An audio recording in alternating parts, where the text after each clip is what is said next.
જય દ્વારકાધીશ મિત્રો, હું છું આપનો દોસ્ત દિનેશ ચૌહાણ પાલીતાણા હતી અને એનિમલ ફ્રી ટ્રીટમેન્ટ યુટ્યુબ ચેનલમાં આપ સૌનું હાર્દિક સ્વાગત કરું છું। યુટ્યુબ ચેનલમાં નવા હોય તો યુટ્યુબ ચેનલ સબસ્ક્રાઈબ કરી લેજો અને સાથે સાથે વિડીયો શેર કરી દેજો। ખાસ તો થોડીક તમને અપડેટ દેવાની હતી। અમારી પાછળ જે બંને બળદ જે જોઈ રહ્યા છો એ પાલીતાણાથી અંદાજિત ઘણા બધા દૂર એટલે કે જામનગર પાસે બજરંગપુર ગામ આવેલું છે। ત્યાંથી આ બંને બળદ આપણને ત્યાંના વડીલ હતા એને આપણને કોલ કરી અને કીધું હતું દિનેશભાઈ બે બળદ છે, કોઈ છોડી અને જતું રહ્યું છે બરોબર, એટલે કે આ બળદને મારે મૂકવા છે। તો મેં કીધું કોઈ વાંધો નહીં, આપણે બળદ આશ્રમ ખોલેલો છે અને આપણે બળદની કાળજીપૂર્વક સંભાળ લઈએ છીએ। એટલે આ બંને બળદ જે બેઠા છે એ અત્યારે એમ કહેવાય ને બપોરનો સમય થયો છે, સારો પાણી પી અને નિરાતે બધા બળદ બેઠા છે પોતપોતાની રીતે। હાલમાં તમને ખબર હશે થોડી થોડી ઠંડીની સિઝન છે એટલે બધા બળદ પોતપોતાની રીતે અલગ અલગ જગ્યા ઉપર બેઠા છે। પણ આ બળદની મારી પાસે પ્રેમ અને ભાવ અને લાગણી છે એ એક અત્યારે એમ કહેવાય કે થોડીક આપણી અંદર ઘટતી જાય છે। આ બંને જીવ હશે, એક સાથે જોડ હશે, ડાબેરી જમણેરી હાલતા હશે, પણ મૂળ તો કહેવાનો ભાવ, મૂળ કહેવાનું હેતુ એવું છે કે આજે બંને બળદ તમે મારી બાજુ જોઈ રહ્યા છો એ બળદની પાસે ઘણા વર્ષોથી કામ કરાવ્યું હોય છે। ઘણા વર્ષોથી બળદે ઈમાનદારને કામ કરી અને દીધું હશે, પણ જ્યારે જે વ્યક્તિને જરૂર હતી ત્યાં સુધી એને હાંક્યા ને ત્યાર પછી એને રોડે રખડતા મૂકી દીધા। એટલે ખાસ તો એ જે કાકા નામ હતું કૈલાસભાઈ કરી નામ હતું, એ કાકાનો તહે દિલ છે આભાર વ્યક્ત કરું છું, કેમ કે કાકાએ એક સરસ મજાનું ઉદાહરણ પૂરું પાડ્યું છે। અને હંમેશા કહેતો આવ્યો છું કે જ્યારે જ્યારે જરૂર પડી છે ત્યારે લોકોએ આપણને ખૂબ સપોર્ટ અને ખૂબ સહયોગ દીધો છે। પણ એક નાનકડો એવો સંદેશ દેવા માંગુ છું। આવા તો મારી પાસે ઘણા બધા જીવ છે, થોડીક તમને અલગ અલગ જગ્યા ઉપરથી અપડેટ આપી છે।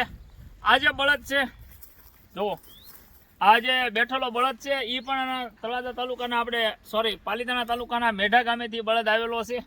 એ પણ ત્યાં એમ કહેવાય કે એને ઘણી બધી પીડા અને દુઃખ સહન કરવું હતું, જ્યાં સુધી જરૂર હોય ત્યાં સુધી લોકો હાંકતા હોય છે।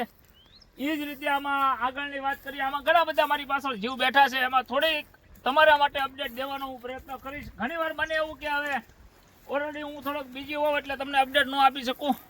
આ પણ બળદ છે, પણ જ્યાં સુધી જરૂર હોય છે ત્યાં સુધી એની કાળજીપૂર્વક સંભાળ લેવામાં આવે છે, પણ પછી કાંઈ સંભાળાતું નથી, પછી તો રોડે રખડતા મૂકી દેવી છે। અને આપણે ક્યાંક એવું લાગે છે કે આપણે ભૂલના કારણે આવા જીવને રોડે ભટકી અને પેટ ભરવા પડતા હોય છે। કેમ કે આપણી ભૂલ એવું છે કે આપણે જરૂર હોય ત્યાં સુધી રાખવી, પછી આપણે કોઈકને હાટા ડોઢામાં આપી દેવી અથવા મફત આપી દેવી, પછી એ વ્યક્તિ મફત લઈ જાય તો પછી એ કે હવે આ મારે કાંઈ કામના નથી, આને રોડે રખડતા મૂકો। એટલે આ ભૂલ આપણી છે, આપણે એને આપી છે એ રોડે રખડતા મૂકે છે, એટલે પછી એને અંતમાં દુઃખનો રસ્તો અપનાવવો પડતો હોય છે। કેમ કે દુઃખ એને પણ થાય, ભૂખ એને પણ લાગે, ટાઈડ એને પણ લાગે, તડકો એને પણ લાગે, અને વરસાદની સિઝન હોય તો વરસાદ એને લાગે, કેમ કે એ પણ એક જીવ છે અને એને ખાસ તો આપણે માટે એને જન્મ લીધો એવું ગણાય। આપણે જો એની સંભાળ લેતા હોય તો, અને આપણી ફરજ છે કોઈ પણ જીવની કાળજીપૂર્વક સંભાળ લેવી આપણી ફરજ છે। કેમ કે આપણે નહીં લઈએ તો બીજું કોણ લેશે? ભગવાને આપણને સરસ મજાના બે હાથ બે પગ અને એટલી બધી સમજદારી અને એટલી બધી રળવાની ભગવાને આપણને બધું આપ્યું હોય, છતાં આપણે એમ કહેવાય કે ભૂલ કરી બેઠતા હોવી જોઈએ।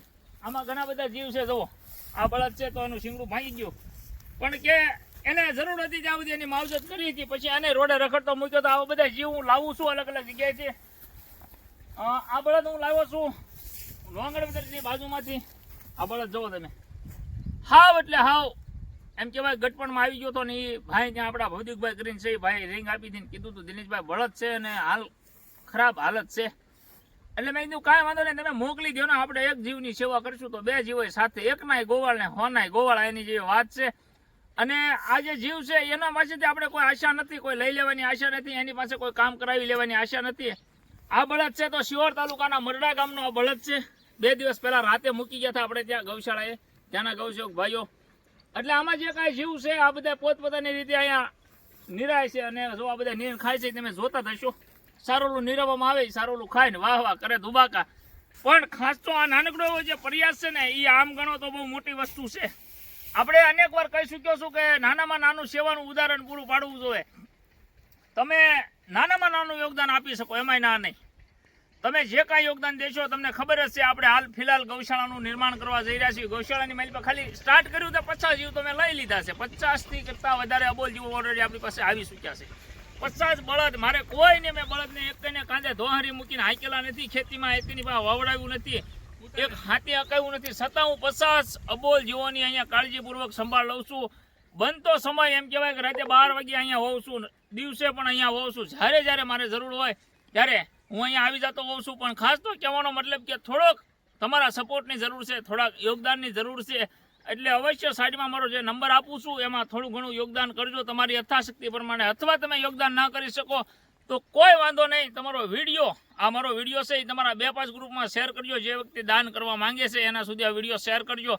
અને જે કાંઈ દાન કરશે આ ગૌશાળાની મારી પાસે એક નાનકડી એવું શેરનું કામકાજ સ્ટાર્ટ કરવા જઈ રહ્યો છું. એમાં તમારા યોગદાનની ખાસ જરૂર છે. અને અનેક વાર હું કહી ચૂક્યો છું, કદાચ તમારે દરરોજે દરરોજ નિરણ નિરવી હોય અહીંયા ગૌશાળાની માલપા, એ પણ હું તમારા નામથી વિડીયો બનાવી દઈશ. અહીંયા દરરોજે દરરોજ લીલું નિરાશે અને તમારી સમક્ષ નિરાશે. કોઈ દિવસ તમને બનાવી લેવાની વાત નહીં આવે.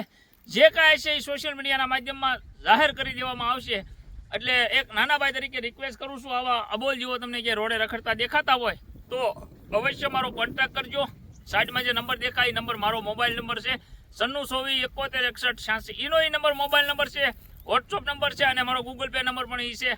તો તમારી યથાશક્તિ પ્રમાણે યોગદાન કરજો. અને જે કાંઈ દાન દેશો એ આ ગૌશાળાની માલપા રહેશે, ખોટી જગ્યાએ નહીં વપરાય. પણ એક જલ્દીથી જલ્દી નાનામાં નાનું યોગદાન કરી અને મોટામાં મોટી સેવામાં મને સહભાગી બનજો. એટલે તમારો બધાનો દિલથી આભાર. અને વિડીયો ફરી પાછો કહું છું, વિડીયો તમારા 2-5 ગ્રુપમાં શેર કરી અને સપોર્ટ કરજો. હાલમાં મેં કીધું એમ કે 50 જીવ છે તો એને ખાવા પીવાની આપણે વ્યવસ્થા કરી રહ્યા છે. પણ આગળનો જે સમય છે એ થોડોક મુશ્કેલીવાળો છે. પણ એ પણ સમય આપણે પસાર કરશું. પણ એ કરે જ્યારે તમારા બધા લોકોનો ખૂબ સપોર્ટ અને ખૂબ સહયોગ છે ત્યારે. અને હંમેશા તમારો બધાનો સપોર્ટ અને સહયોગ ખૂબ રહ્યો છે. તો એક ભાઈ તરીકે રિક્વેસ્ટ કરું છું, આ વિડીયો તમારા 2-5 ગ્રુપમાં શેર કરી અને સપોર્ટ કરજો. જય દ્વારકાધીશ, જય મુરલીધર.